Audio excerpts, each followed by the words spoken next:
क्योंकि हम लोग क्या करते हैं, अपने समाज की बात कर लें या किसी अपने की बात कर लें, अपन अपेक्षाएं बहुत ज्यादा कर लेते हैं और वो अपेक्षाएं अपनी पूरी नहीं हो पाती। इस वजह से अपन दुखी रहते हैं, अपन कुछ कर नहीं पाते हैं। यदि हम अपने आप से मुलाकात कर लें, अपने आप को तोड़ लें कि हम उन अपेक्षाओं के अनुरूप है या नहीं है, हम उन अपेक्षाओं पे खरे उतरेंगे या नहीं, तो निश्चित रूप से वे सफल हो सकते हैं। मैंने अपने जो बड़े भाई हैं उनसे ये कहा कि मुझे लगता है कि मैं विज्ञान वर्ग में सफल नहीं हो पाऊंगा। तो उन्होंने कहा कि भाई हम तो ये चाहते हैं कि आप बड़े होकर डॉक्टर बने और जो लोग हम नहीं कर पाए वो आप करें। मुझे लगा कि मेरे जो पेरेंट्स हैं वो सही सोच रहे हैं कि मैं अगर विज्ञान के क्षेत्र में चला जाता तो और अधिक मेहनत करता और अपने आप को हार नहीं मानता, तो हो सकता है कि कुछ और बड़े मुकाम पर मैं पहुंचता। तो आज के जो अभिभावक हैं वो हमेशा संतान के हित की कामना करते हैं। जब मैंने अपने बड़े भाई साहब से ये कहा कि भाई मैं कला वर्ग लेना चाहता हूँ, साहित्य पढ़ना चाहता हूँ, तो उन्होंने बहुत कुछ सोच विचार के कहा, अनुमति दी और मैंने साहित्य पढ़ना शुरू किया। नमस्कार, आप देख रहे हैं हेलो नवलगढ़ और मैं आपके साथ में सृष्टि। आज अपने साथ में डॉक्टर अनिल जी हैं। सर, आपका वेलकम हमारे चैनल पे हेलो नवलगढ़। धन्यवाद। आज हम लोग आपके लिए एक इंटरव्यू लेकर आए हैं जो कि बहुत खास होने वाला है।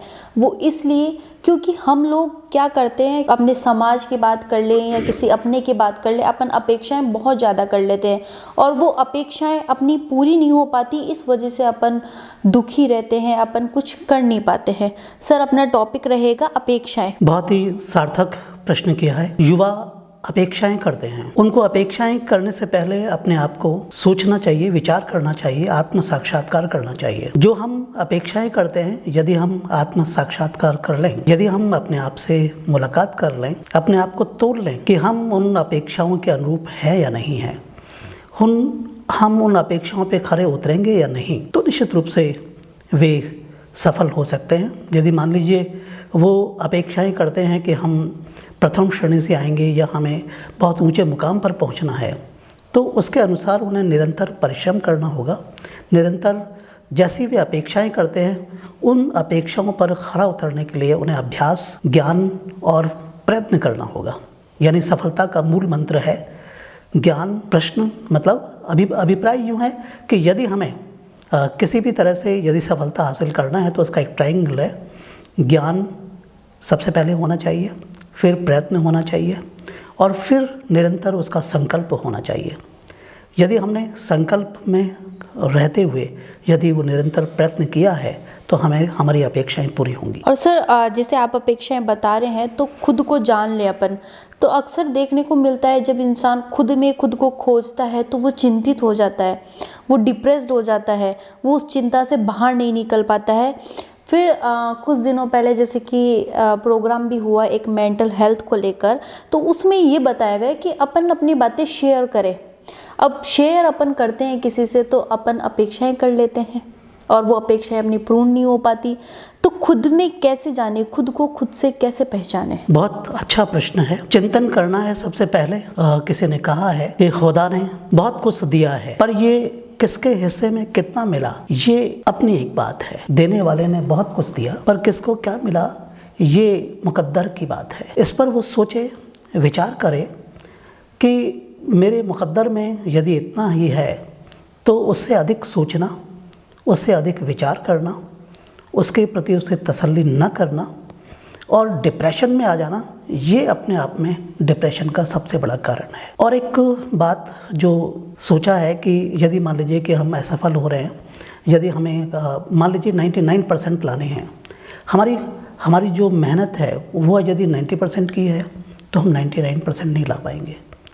ऐसे जो विद्यार्थी जो कोटा और अन्य क्षेत्रों में जो बहुत अच्छी मेहनत करते हैं, कोचिंग वाले भी अच्छी मेहनत करते हैं, माता पिता भी उन पर मानसिक दबाव बनाते हैं, पर वो जिस ट्रैक पर चलते हैं, जिस सोच में चलते हैं, वो उनकी सफलताएं पूरी नहीं हो पाती हैं। सर, कोई ऐसा किस्सा कि आप जब क्लास में पढ़ा रहे हों उस टाइम पे किसी स्टूडेंट ने आपको कहा हो मैं डिप्रेस्ड हूँ, कोई ऐसा किस्सा जो हमारे दर्शकों में, क्योंकि युवा जनरेशन भी है तो वो उनको काफ़ी मोटिवेशन मिल सके, तो ऐसा कुछ किस्सा जानना है। एक बार मैं क्लास में पढ़ा रहा था तो एक विद्यार्थी जो निरंतर मेरे बार बार कहने पर भी उसने ध्यान नहीं दिया और पीड़ित था, परेशान था, मेरे बार बार समझाने पर भी जब उसे कुछ समझ में नहीं आया और मैंने जब प्रश्नोत्तर किए तो वो मैंने अपेक्षाकृत उसके जो उत्तर है वो सही नहीं जाने। फिर जब पीरियड समाप्त हुआ तो मैंने उसे अपने करीब बुलाया, क्या परेशानी है?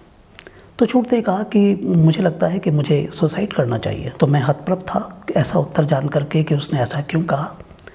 तो मैंने कहा परेशानी क्या है?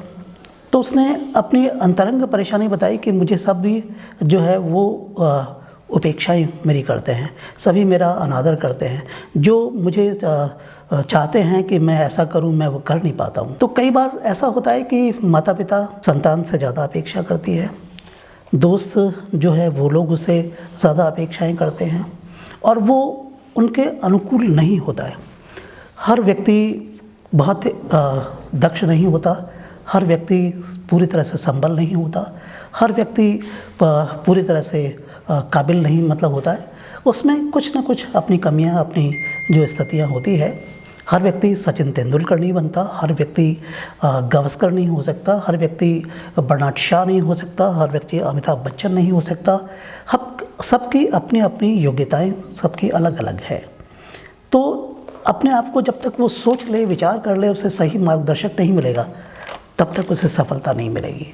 यदि मैंने उसे ये कहा कि पहले तुम अपने आप को जानो, समझो, मैं तुम्हारे साथ हूँ और जब भी तुम्हें कोई इस तरह की परेशानी आती है तो मैं हूँ।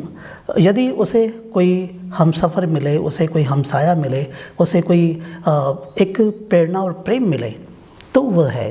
किसी ने कहा है कि बच्चे प्रेम से ही बिगड़ते हैं और प्रेम से ही सुधरते हैं। और सर आज की जैसे जनरेशन की अपन बात करें तो माता पिता बच्चों से अपेक्षाएं ज़्यादा करते हैं कि हमारा बच्चा जो है 99% लाए, ये लाए।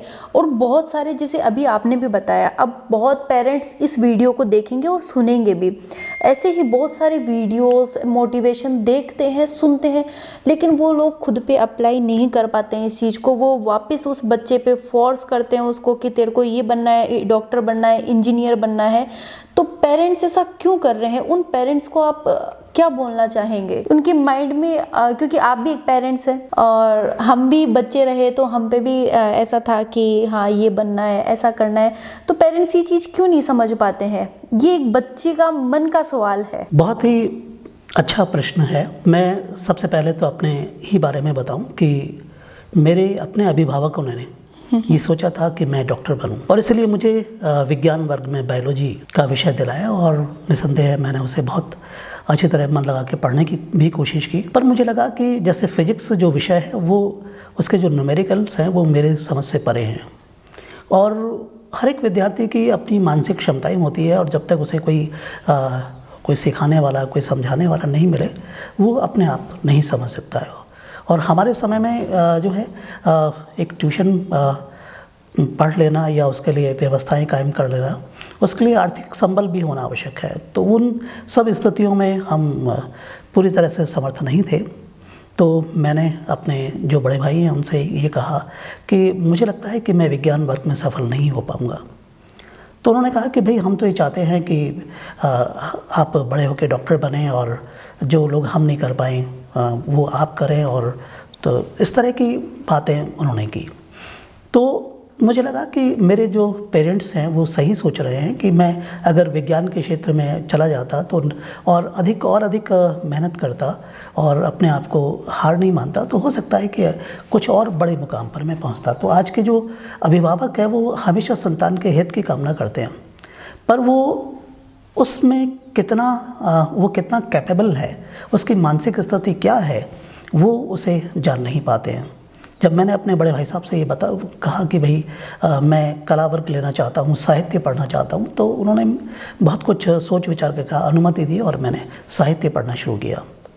और मुझे लगा कि साहित्य मेरे हृदय के, मेरे मन के अनुकूल है। और जब साहित्य पढ़ कर के मुझे अब मेरी जो संवेदनाएं, मेरी भावनाएं, मेरे शब्द विन्यास है और जो भी स्थितियाँ हैं जब वो उजागर होने लगी तो मुझे लगा कि मुझे स्वधर्म मिल गया। और स्वधर्म जब मिल जाता है तो प्रवाह बन जाता है और प्रवाह बनने के साथ साथ मुझे सफलताएं भी मिली। जो सफलताएं मुझे विज्ञान वर्ग में नहीं मिली वो मुझे साहित्य के क्षेत्र में मिली। और पहले तो मैं बहुत ही भावनात्मक स्तर पर बहुत ही दुर्बल था, बहुत कमज़ोर था। अक्सर दिल टूटने से मुझे बहुत तकलीफ़ होती थी, पर अब कभी दिल टूटता है तो मुझे तकलीफ़ नहीं, क्योंकि ज़माने की निष्ठुरता और जो दुनियादारी से जब मैं वाकिफ़ हो गया हूँ, तो मैंने कहा ये तो लगा कि इस दुनियादारी है, समाज की स्थितियाँ हैं, अब मानसिक रूप से मैं संभल हूँ, किसी तरह की नकारात्मकता, किसी तरह से निगेटिविटी मुझ में अब नहीं आती है। और इसलिए मैं ये सोचता हूँ कि अभिभावक बच्चों के बारे में बहुत, उनके फ्यूचर के बारे में सोचते तो अच्छा ही हैं, लेकिन काश वे उसके मन को टटोलें, उसके मानसिक संवेदनाओं को टटोलें, उसे प्रेम से, उसे मित्रतावत प्यार करके बोलें, तो निश्चित रूप से वे अभिभावक की अपेक्षाएं भी पूरी होगी और एक जो विद्यार्थी है, जो बच्चा है, वो अपने मानसिक संबल से ऊंचा उठ करके प्रगति भी कर सकता है। आपने आज मेरे दिल की बात मेरे मुख से निकलवा ली, निश्चित रूप से ही आपको बहुत बहुत आभार, धन्यवाद। जीवन की अपन बात करें, अपनी जीवन 7 स्टेज होती है। अपन आते हैं, एक रंगमंच है, उस पर अपन अपनी प्रस्तुति दे रहे हैं, फिर भी लोग देखते हैं अपन बहुत ज़्यादा डिप्रेस्ड हो जाते हैं, चिंतन हो जाते हैं कि हम ये भी नहीं कर पा रहे हैं, वो भी नहीं कर पा रहे हैं। दूसरों को देख के वो ऐसा करते हैं कि हम ये काम कर लें, और वो किसी काम में सफल नहीं हो पाते हैं, और लास्ट में उन्हें दिखता है एक ऑप्शन, सुसाइड। बहुत ही चिंतनीय प्रश्न आपका है। बहुत से लोग दूसरों को देख करके उनकी कॉपी करना चाहते हैं। कई बार कुछ गुरुजन विद्यार्थियों से पूछते हैं कि तुम बड़े होकर क्या बनोगे, तो वो किसी भी आइडियल व्यक्ति का नाम लेकर के, कोई खिलाड़ी खेल में रुचि रखता है तो वो कहता है कि मैं सचिन तेंदुलकर बनूंगा, मैं विराट कोहली बनूंगा, मैं कुछ इस तरह की वो बात करता है। मेरी धारणा कुछ इसके विपरीत है। वो खुद क्या है, इस पर वो ध्यान देवें। उसकी अपनी योग्यता क्या है, उसकी अपनी काबिलियत क्या है, और जब तक वो खुद अपनी काबिलियत को नहीं पहचानेगा, अपने आप को फिर वही बात कि आत्म साक्षात्कार नहीं करेगा, तब तक वो किसी भी कसौटी पर खरा नहीं उतर सकता। उसको यदि खरा उतरना है तो सबसे पहले अपने आप को समझे। आप देखिए कि बहुत से फिल्मों के अंतर्गत जो किरदार हैं, वो कुछ अपना किरदार इस तरह से निभाते हैं कि फिल्म ख़त्म हो जाती है लेकिन फिर भी तालियां बजती रहती है। हम यहाँ इस दुनिया में आए हैं तो जो भी हमें दाय मिला है, जो दायित्व मिला है, जो जिम्मेदारी मिली है, जो हमें किरदार मिला है, हम उसे उस तरह से निर्वाह करें कि हम जो है उसमें सफल हों। आप देखते होंगे कि बहुत से कलाकार किसी भी किरदार को निभाने से पहले उस क्षेत्र में जाते हैं, उसके भाषा को देखते हैं, उसके व्यवहार को देखते हैं, उस कलाकार की स्थितियों को देखते हैं, और फिर जाकर के उस पूरे पात्र को आत्मसात करते हैं। आत्मसात करने के बाद में वो उस तरह बोलते हैं, उस तरह से व्यक्त करते हैं, उस तरह से अपने आप को बयान करते हैं। आपकी बात को फिर से मैं ट्रैक पे आते हुए बात करता हूँ कि वो जो सुसाइड करने वाली बात है, आत्मघात करने वाली बात है, तो वो वहाँ होती है कि जब व्यक्ति दूसरे की कॉपी करने लगता है और उस पर खरा नहीं उतरता है। और जब वो कॉपी करता है तो कई बार कॉपी तब होती है जबकि वो अपने को सही तरीके से वो बयान नहीं कर पाता है, क्योंकि हम किसी की कॉपी करेंगे हूबहू तो वो हो नहीं पाती है, क्योंकि हम जो अंतर मन में जो हैं वो हम हैं, दूसरा कोई और नहीं है। हम यदि बंद आँखों से यदि इस संसार को देखेंगे तो, और यदि जो हमारे अंतर मन में है वही अगर हमें बंद आँखों में दिखाई देता है, तादाद में जब होता है, तो वो साकार वही हो सकता है। और यदि फिर वही बात मैं आपको एक बात कहना चाहता हूँ कि व्यक्ति का समाधान प्रेम से है, और प्रेम यदि उसे अपने जीवन में मिलता है, माता का हो, बहन का हो या पत्नी का हो, यदि उसमें वफ़ा मिलती है। कोई कहता है कि मुझे उसकी वफ़ा से शिकवा बिल्कुल नहीं है, पर मुझे मालूम है कि उसके दिल में क्या आरजू है। भले ही वो वफ़ा है, पर वफ़ा करते करते उसके मन में कुछ और आरजू है, और यही व्यक्ति की जो पीड़ा है, अनुभूतियाँ हैं, वो व्यक्त होती है। वो सोचता तो है, वो विचार तो करता है कि इस दुनिया में मैं आया हूँ तो ये सब कुछ करके जाऊँगा, पर जो सोचता है, जो करता है, जो उसमें तालमेल, उसमें सामंजस्य नहीं हो पाता। वो अपेक्षाएं बहुत करता है, पर उन अपेक्षाओं के अनुरूप वो प्रयत्न नहीं कर पाता, जब अपेक्षाओं के अनुरूप प्रयत्न नहीं कर पाएंगे तो सफलता कहाँ से मिलेगी। तो सफलताओं के लिए बहुत आवश्यक है कि जैसा आप विचार करते हैं, जैसा आप सोचते हैं, उसके अनुरूप यदि आप प्रयत्न करेंगे तो निश्चित रूप से आपको सफलता मिलेगी। आजकल ये चीज़ बहुत देखने को भी मिलती है, ड्रीम स्टार्ट और सुसाइड, ये 3 चीज़ें हैं कि सपने देखते हैं, उनको कर नहीं पाते और लास्ट में ऑप्शन दिखता है सुसाइड। उसके ऊपर सर ने बहुत ही शानदार बात बताई है।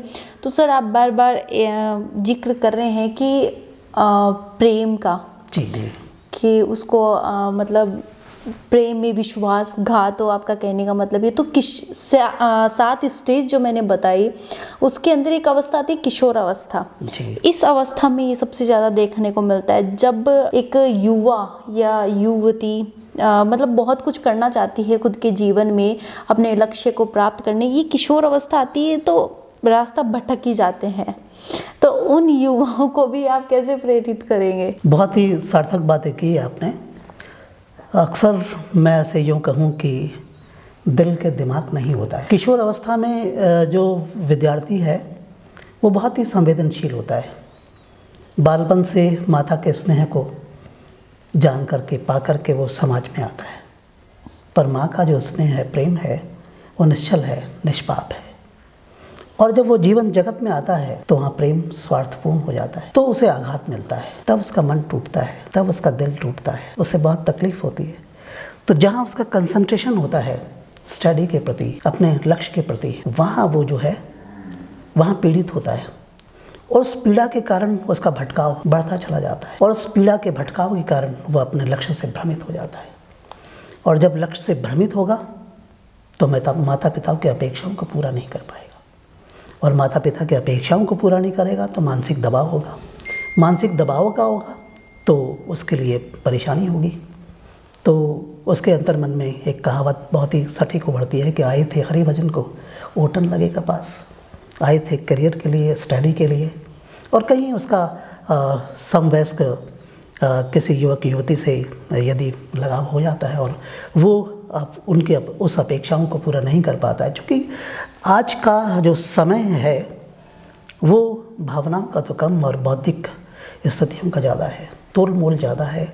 भावनात्मक, ये नहीं कहता कि भावनात्मक लगाव नहीं है, भावनात्मक भटकाव अधिक है, ये नहीं कहता, पर फिर भी वो जो पवित्र जो भावनाएं हैं, जो संवेदनाएं हैं, उनमें कहीं ना कहीं मिलावट हो गई है। शुद्ध सोना जो खरा है उसमें कहीं ना कहीं मिलावट है, और वो मिलावट कभी कभी व्यक्ति को के हृदय को खराश मिलाती है, पीड़ा मिलाती है, और उसे भटकाव देती है। इसलिए किशोर जो है वो अपने मन को मजबूत बनाए, अपने मानसिक संबल को, अपनी स्थितियों को बहुत मजबूत बनाए, अपने भविष्य को बहुत पहले सोचे।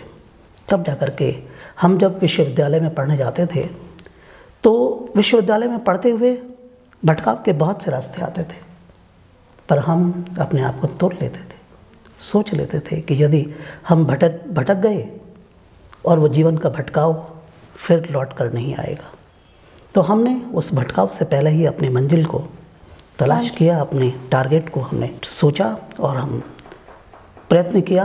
तो जहाँ तक छोटी मोटी जो सफलताएं आज हमें मिली है, मैं सोचता हूँ हमारे उन गुरुजनों का भी मार्गदर्शन है जिन्होंने समय रहते हमें संबल दिया, मार्गदर्शन दिया। और मैं ये मान के चलता हूँ कि आज जो भी कुछ मुझ में कहीं विनम्रता, छोटा सा कहीं ज्ञान है, तो उन गुरुओं की बदौलत है। जो कमियां हैं वो मानवीय दुर्बलताएं वो मुझ में है, वो अपनी है, जिन्हें मैं अक्सर आत्मचिंतन के माध्यम से, आत्म साक्षात्कार के माध्यम से जब भी कभी रात्रि विश्राम करता हूँ और अपनी डायरी लिखता हूँ, तो उन कमियों को मैं लिखता हूँ और सुबह सुबह उनको पढ़ करके सोचता हूँ कि ये जो आज जो कल जो मुझसे भूल हुई थी वो आज नहीं हो, या और आज जब सुबह उठ करके मैं सोचता हूँ तो मैं सोचता हूँ कि जो कल मुझसे भूले हुई है वो नहीं हो। क्योंकि इतिहास दोहराए नहीं, इतिहास तभी सफल होगा कि जब उस इतिहास से सबक लिया जाए, मनुष्य और प्रयत्नशील हो। और सर जैसे आपने लिखने की बात कही, तो लिखने से क्या दुख, पीड़ा, चिंतन कम होती है? क्योंकि मुझे जहाँ तक लगता है, जब सभी के साथ ऐसा होता है, हम लोग भी लिखते हैं और लिखने से अपनी किसी को बता नहीं सकते, तो अपन लिख के उसको कम कर सकते हैं। लेखन अभिव्यक्ति निश्चित रूप से पहला कवि होगा वियोगी कवि। और यूं कहें कि हंसने वाला क्या जाने कैसा नैनों का पानी है, हंसने वाला, क्या जाने कैसा नैनों का पानी है। यूं तो वीणा के तार के गीत से, गुंजन से सब परिचित हैं, मगर उसके तड़पन से उसकी पीड़ा कब किसने पहचानी है। और वो पहचान, वो पीड़ा तब ही बयान हो सकती है कि जब हम उसे लिख सकते हैं। कई बार हम किसी के सामने अपनी पीड़ा को कह नहीं पाते हैं। मतलब हम किसी से अगर प्रेम भी करते हैं तो हम संकोचवश उसे व्यक्त नहीं कर पाते हैं। हम यदि किसी से सहानुभूति भी रखते हैं तो कई बार हम संवेदनाओं को उसके समक्ष प्रकट नहीं कर पाते हैं। सोच विचार कर लेते हैं कि वो क्या सोचेगा, कैसे विचार करेगा, क्या होगा। तो संवेदनाओं को व्यक्त करना सबसे अच्छा है लिखित अभिव्यक्ति। इसलिए जितने भी कवि साहित्यकार होते हैं वे आज भले ही नहीं हैं। इसलिए जब हम विद्यार्थियों को पढ़ाते हैं तो हम ये कहते हैं कि कवि कहता है, लेखिका व्यक्त करती है। तो जो है वो साक्षात्कार है, वो साक्षात है, वो, या यूँ कहें कि वो जो भी लेखक लिखता है वह निरंतर है, शाश्वत है। और बड़े बड़े लेखक और कवि इस जहाँ से चले गए, पर उनकी पुस्तकें, उनकी कविताएं, उनके ग्रंथ, उनकी वो जो भावनाएं हैं वो आज भी हमारे लिए प्रेरणा स्रोत हैं।